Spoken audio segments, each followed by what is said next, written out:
Good evening, viewers. Uh, the entire podcast series that I have started last year, I reckon, if I'm not mistaken, uh, I have had podcasts on other issues from politics, from IR to foreign policy to art and to other stuff. And recently, I have had a podcast with a civil services aspirant who has now turned out to be an officer. That podcast met with a lovely feedback. I'm thankful to everybody and every single person who have watched that and shared that thing. Presently, I have two things on mind. Number one is that I'm going to conduct this special podcast with a special person. And the second thing is that I'm going to rename this podcast. I have already shared with you my intentions. I'm getting the feedback and I'm just working that through. Uh, Normally what we do in our entire life or in our entire lives is that we talk about different careers, different choices, and different parts and dimensions of life. But off the cuff and off the record, normal things don't remain normal because that's just a tip. That's just a tip of the iceberg that we normally see. There is a world beneath that. There are stories that we must be inspired by. There are things that we actually have to recognize and realize before we pass sweeping statements about things. I'll seriously call it that most of the people who aren't able to make it to a very well-wished thing in life, but still there is a life that has to be livable and you have to live it. From my side, I have got with me today uh, Kritika Kaushik, somebody who is a very decent person and a lovely friend of mine. And I'm seriously looking forward to talk to her and see what she is up to and what she is going to share with us. Viewers, this podcast is critically important for those who are in the midst of that thing what we call that they are either suffering from the crisis in life, they have midlife crisis, they have other things. Just take a clue from this person who I have invited today or tonight. Just take a clue from this and just move on because she's an inspiration. I have, I'll say in the initial part of this that I have thumbs up for this person who I have invited today. Kritika Kaushik, most welcome to our podcast. Thank you, Mehraj. Thank you so much for this lovely introduction. And I'm grateful to be here. And I hope that I create some value out of it. Honestly, this is not pre-scripted, and I haven't prepared for this because deliberately, because I thought whatever I say, I really want it to be very authentic. It should come from my heart and it should really have an impact on people who need it the most. The simplest thing about life is that, or even about politics, they say that to hell with the forms of the government that rules the best is the best. It's so scarily true about life. Uh, you may never know that what's on the other side of anything, and you have made a career choice and you have transformed into a person who has been an aspirant initially, a very hardworking person, the profile I have gone through. And now you are into the academics, you are in JNU, if I'm not, if my memory still works well, especially these hot days. You have decided to go with the civil service in the first places. What made you go through that? And what made you take a decision to go for the civil service? Because most often we as people who go through the emotional crisis, who go through the other professional thing, and they are not able to actually come to a standstill with life. And what we do, we just miss out on most of the good things in life and we take decisions in a haste. And normally what happens that failure is inevitable or you may not be able to make through because you are not on the right side of the story and you're not into the right frame of mind. You take decisions because of the emotional outburst, because of that it's the flavor of the month. And normally most of the people, the civil service aspirants I have seen, or I'm just I am friends with, there's what I call quote unquote civil services syndrome, or what normal people do go through this. They aren't able every next person that you come across, he says or she says that they want to crack the civil service exam. It is the toughest thing in a person's life. There is no denying the fact. But there is a line you must draw, and you know better than this, or know better than you anybody else can actually make us understand what it is about. You have taken a decision in your earlier career, and now you are an academic. Tell us what made you take this decision to go with the civil services in the first place. The stage is all yours. You can speak freely and free enough. Okay, thanks, Miraj. And so, first of all, as a child, I think as a child, there are two ways to look at one's future. One is that a child explores what that child wants to do. Maybe one person can say that, oh, I want to be a doctor, I want to be a teacher, etc., etc. Another way to acquire or an understanding of what one wants to do in life is a constructed reality, a constructed dream at times. So I was on the, the latter leg, so to say. I somewhere did not or could not for some reason think for my own self. I thought that I wanted to be an IAS. I wanted to do civil services and crack it in the very first attempt. Not that I cannot do or I don't have the potential. Not that it's not a great service. Definitely, it's an amazing job. It's an amazing job profile and a lot of great responsibility that it offers for a civil servant. But if that dream comes through, a channel which is not or not yourself, if it's not coming from within, then the problem begins. And the same happened in my case as well. So these are like, one is an internal factor, being that I did not somewhere realize that it's not my dream. And second of all, external, being that I was given a dream that, okay, that IAS is the best way to lead a life in India, especially when you're a humanities student. As a child, I was always into this inclination towards humanities, especially political science as a subject. And I thought, because I had a very myopic view of understanding what a career is like, so I thought IAS would be the best option for me. And I started working hard towards it. I did succeed in terms of learning, achieving a lot of depth in the subject, my optional being political science and IR. I started taking studies very seriously. For example, when I was in the grade 11th, I remember before that in the grade 10th, I was still an average student in school. When I was so firm that I wanted to do an IAS and I was so interested in political science, I saw that transition happening that within a year's time, when I was in the 11th grade, I was in the top 5 of students in the class.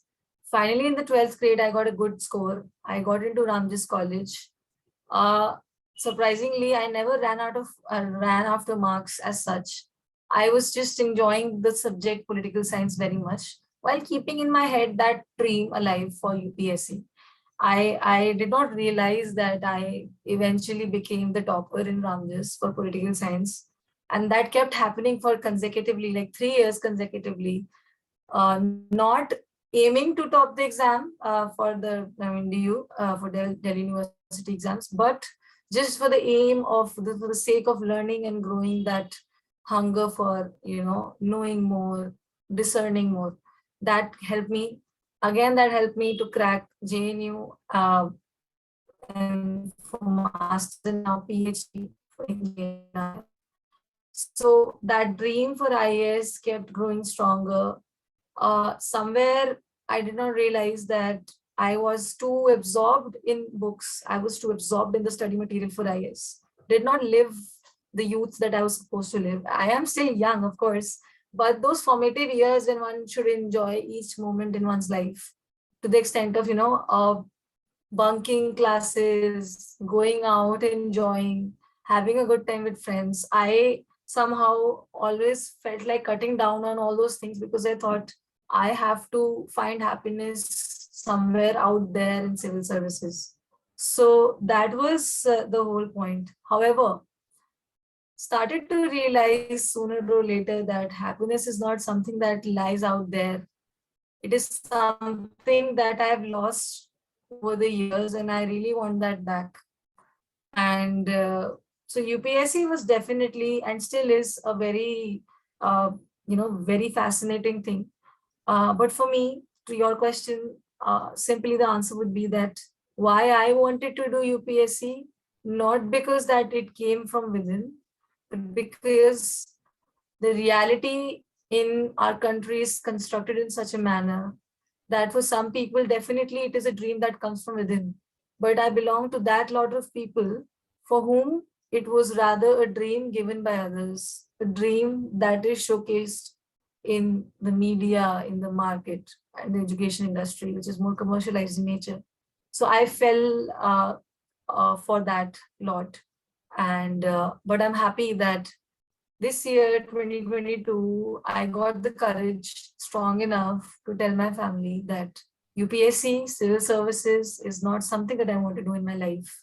And I still believe that it is a great service, but I want to create some value in my life through other means other than UPSC. That's quite fascinating, isn't it? I mean, what you rightly said, that realities in our part of the world are so structurally placed and so, manufactured and processed in such a way that we miss out on most of it. And it's just something that's called a smoke screen, and the reality remains there. We never are able to actually see it through. That's the part of the decision that you took to be an IAS. You could have been, but presently you are at the JNU, I mean, researching as a young researcher, pursuing your PhD, I guess. Uh, and what was it about that you chose to go to JNU and being a researcher? It must have been tough because it's not an easy thing. You have invested an amount of time, energy, and your mind. Then making a shift, it's not easy. How it has been with you, and tell us more about your research also. All right. So, definitely changing the career track, especially when I had devoted so many years to UPSC, it was a very daunting experience and a decision to make. And it did not come so easily. I had to actually decondition myself and realize that okay, it's all completely okay that I don't want to do UPSC, because I almost felt guilty for not doing UPSC. But the good thing about my life and myself was that I was always eager to learn. And that learning helped me a lot in terms of not just staying restricted to the text or to the standard textbooks of UPSC. I kept learning, I kept reading a lot on political science. And somewhere that helped me in my master's also in JNU. I had a good background in political science and IR in terms of, having a more scholarly bent of mind rather than just being one dimensional in terms of the kind of study material we get in the market for UPSC.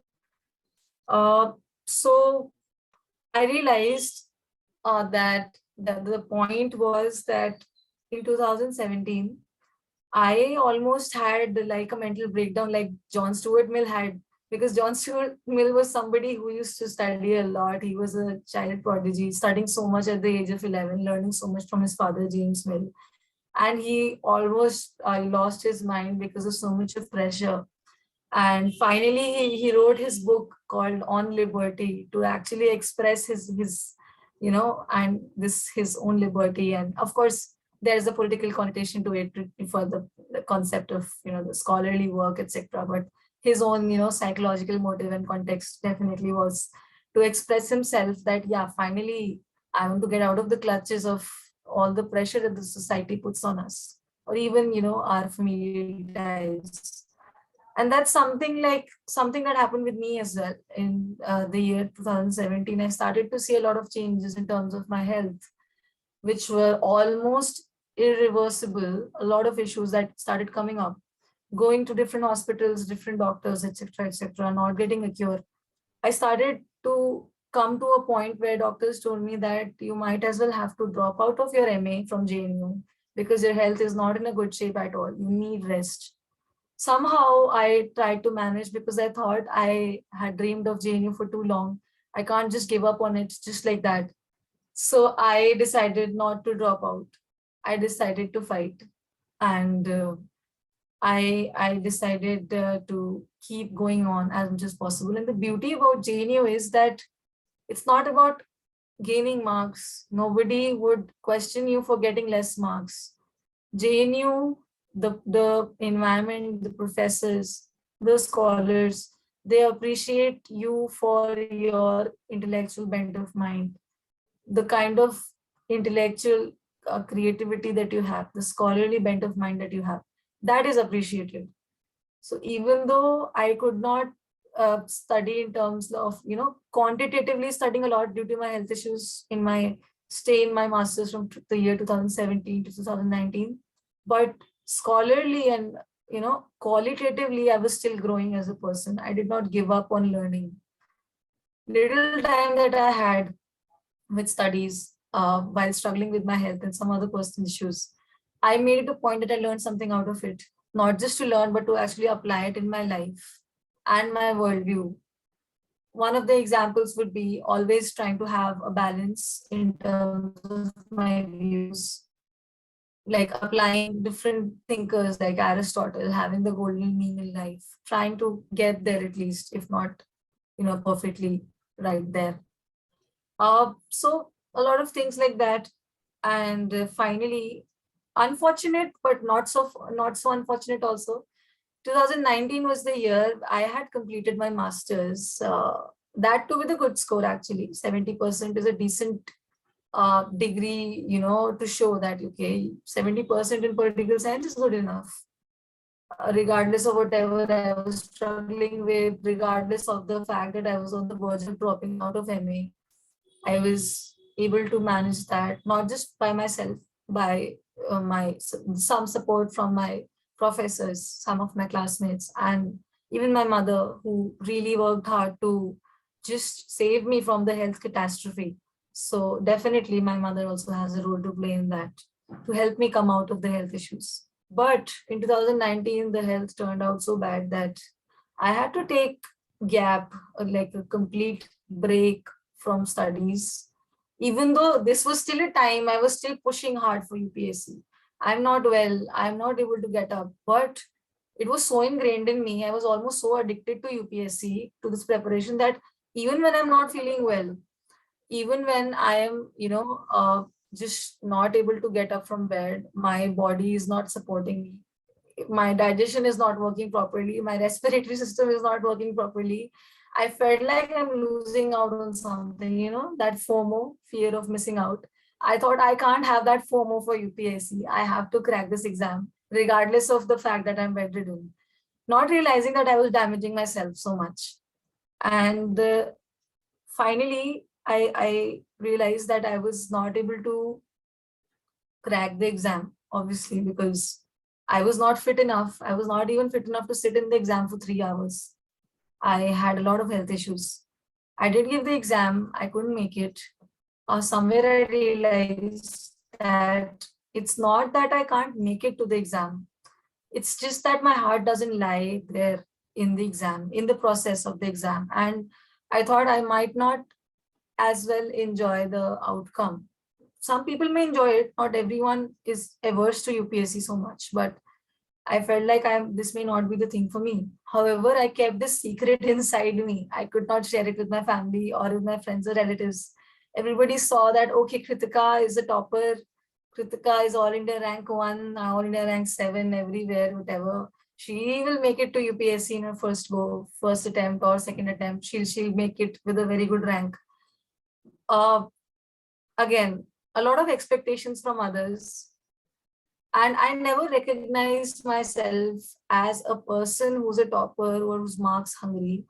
I always saw myself as a person who just wanted to learn, who wanted to be happy and peaceful in life.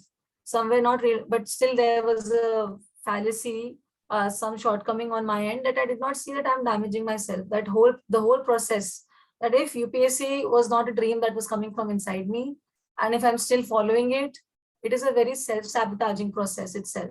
I am damaging my own self. I am responsible for my own catastrophe in that sense, right?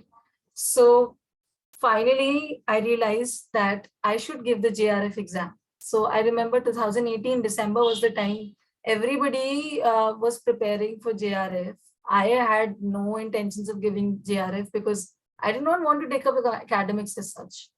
But people were telling me that, no, you can just try and give it, just see how it goes. I gave the exam. I did not study for it. January 2019, I get to know that I cleared JRF, and I was still not, I did not realize the importance of JRF. I thought, okay, fine, but I don't want to use it because I want to do UPSC. I'm not going to go and do MPhil or PhD. That's not my aim. My aim is to just crack a UPSC right after my master's get completed.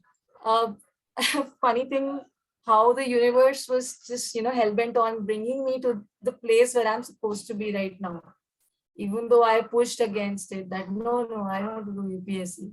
I was taken from this whole, this sphere, this dream of UPSC to different sphere altogether. And finally, cutting the long story short, from 2019 to 2021, my health was completely catastrophic. I had to take a gap of more than 2 years. I could not visit JNU. I did not have the courage to go to JNU after my master's. Almost felt like a failure. Lost a lot of friends because, when you're not popular enough, after a while, when you're not in the game, when you're not, uh, maybe useful for people in terms of giving them notes or whatever, I mean, in any sense possible. When you're not happy enough, you don't look happy enough, people tend to leave you. And I think that was the hardest part. I think more than success, I think it is the kind of people you live with that matters the most. So I had, like, not just professionally or career wise, but also in terms of the social aspect also. The year from 2019, or rather from 2017 itself to 2021, very hard time, very lonely period, but a few people, one or two people did stick around, which is a big thing for me. And finally, I realized that 2021 was the year I realized that I need to do a PhD. I have to utilize my JRF because I cleared in 2019. I have still 3 years on in total that I have. I can crack it. I'll crack the PhD exam. I only applied in JNU. I did not apply in DU because I wanted to go back to my university, gain that ground again.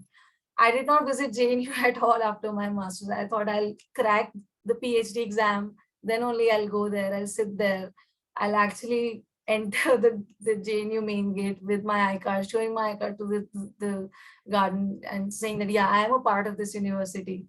And I remember that I welcomed myself back to the university, uh, 30 December 2021, just one day before my JRF was about to get expired. I got my admission done, and I got it with All India Rank 1 in PhD in School of International Studies, JNU, specifically the center being human rights.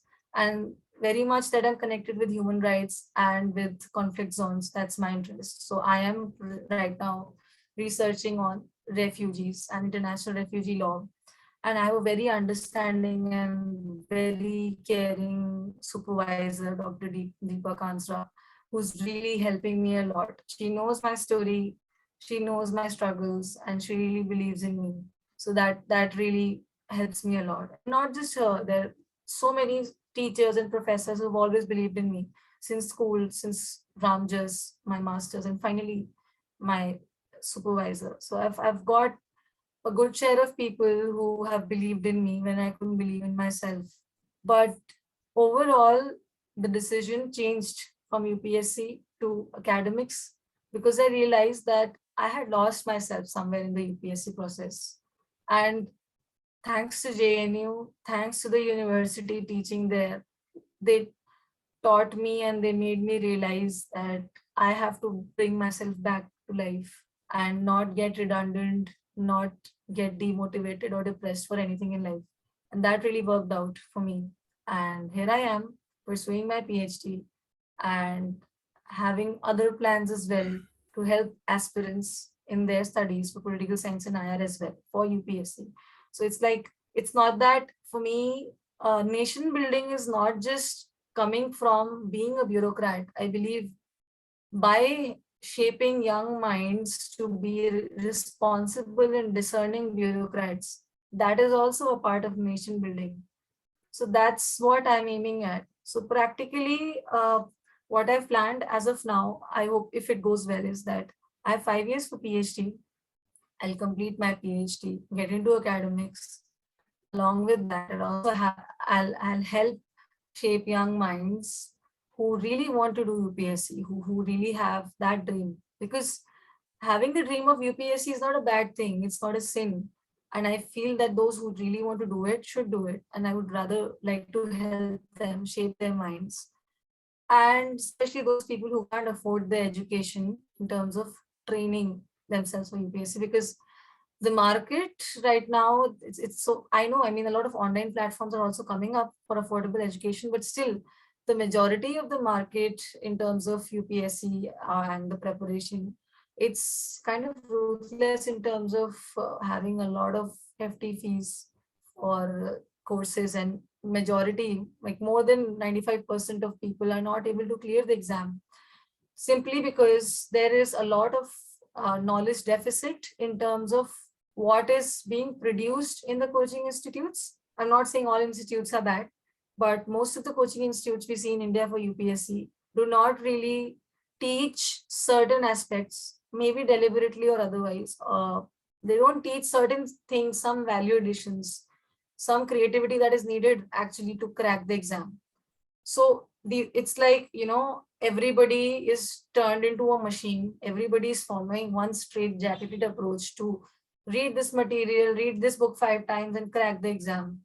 It doesn't work out like that. At least for me, it didn't work out. I tried that. And I don't think I've, like, while I observe so many aspirants and toppers, I still feel there's certain level of creativity that fetches you marks and a good result. And that's my aim, to keep that creativity alive in everybody's heart so that they can make some difference, not just in terms of cracking the exam, but also taking that creativity, that discerning mind, and that humane self alive, and not turning into a robot basically, and then utilizing that self to make decisions, so that whenever they take a decision, it's not mechanistic, it is actually from the heart, it's humane, it's for the people. So this is how I plan, and this is what I'm doing now, from now on. This is the kind of nation building that I feel I can do, and I am doing it already. And it's almost like a dream now, that it's still hard to believe that I don't want to do UPSC, but I'm coming to terms with that. And I'm having rather, better sleep and, peaceful sleep now, that that guilt is going off, that I can still create value out of whatever I have with me. 8 to 10 years of experience in political science, I can utilize it. I've always helped people, students, without any intentions of earning anything out of it. I've always tried to help people, especially those having language issues, especially those who are so underprivileged, belonging to farmer families.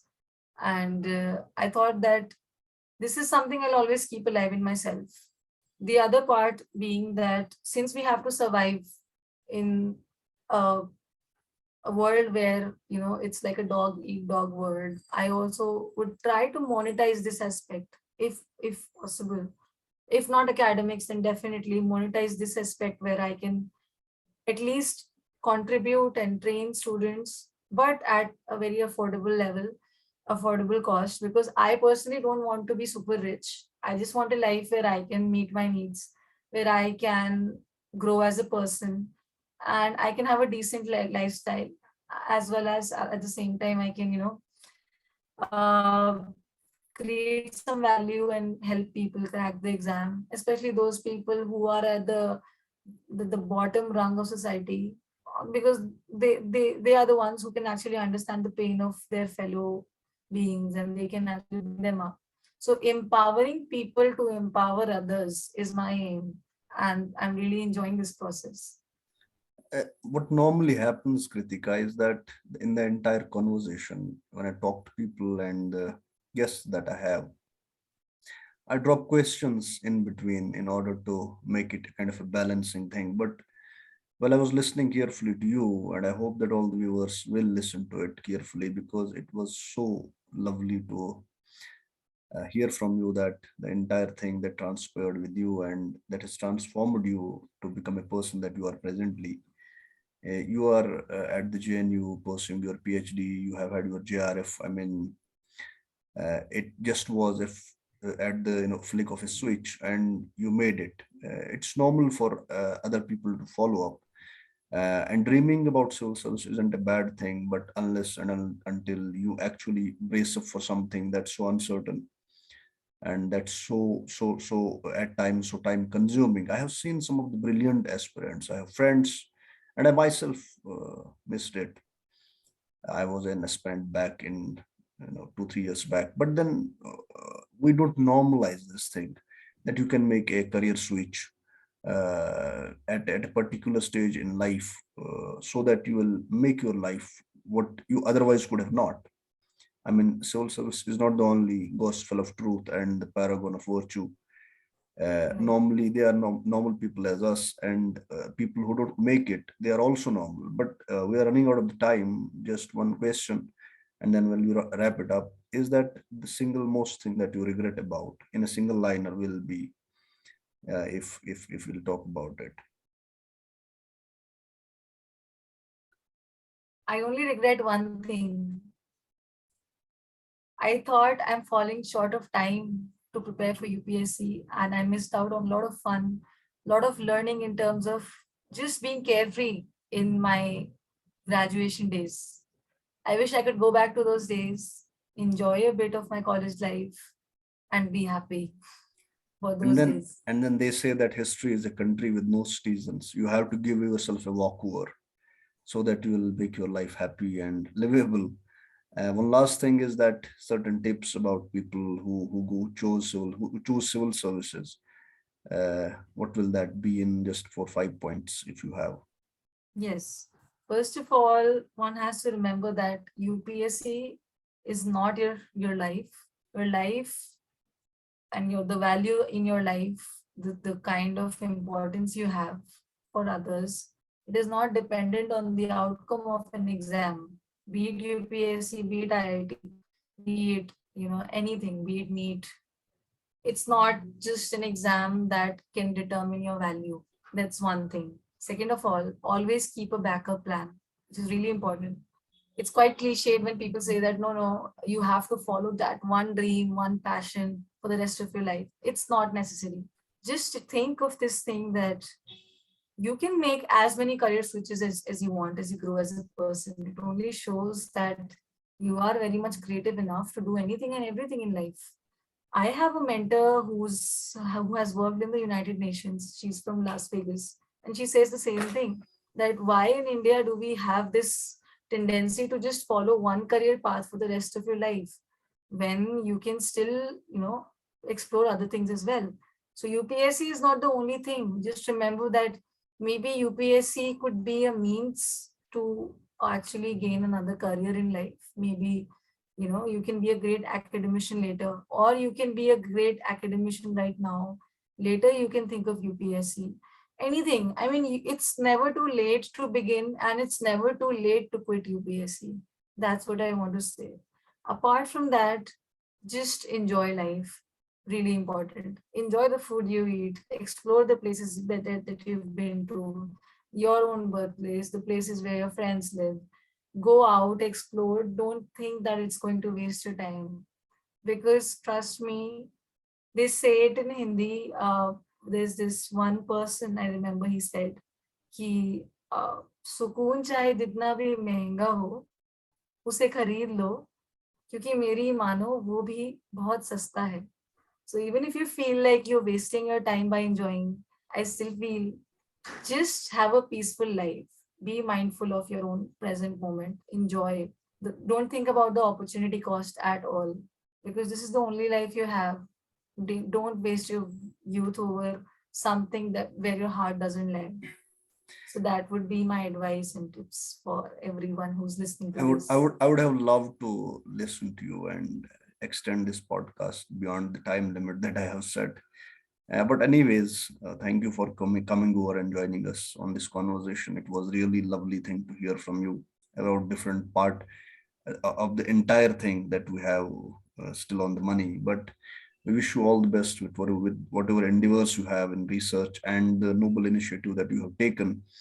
Kindly tap us whenever you feel like so. And we also have some people who are preparing for the civil services, running out of finances and belonging to the lower rung of the society, and they battle it hard but still don't make it, because what you rightly said is that the creativity is important while preparing for the exam, and most of the coaching centers would make you believe that you are not worth it because it's such a loaded thing.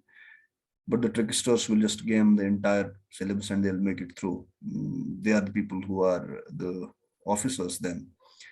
And we wish you all the best for the bucket list that you have with you and with your research. And believe me, it was a lovely conversation.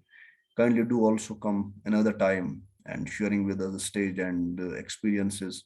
These conversations are important. They are much needed, especially in the times and tribulations that we are living with, and post this pandemic, and we are still in it. I don't know, and we still don't know that when we shall come over from that.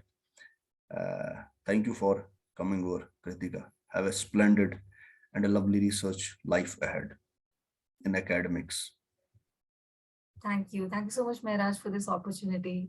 I hope this leaves an impact on at least one or two people. I think beyond that would be great, but definitely I feel that I am satisfied and peaceful at the end of this conversation, and I hope at least it gives peace to some people. Thank Thank you you. so much for this opportunity Thank you. and hope to stay connected with you as well. Thank you.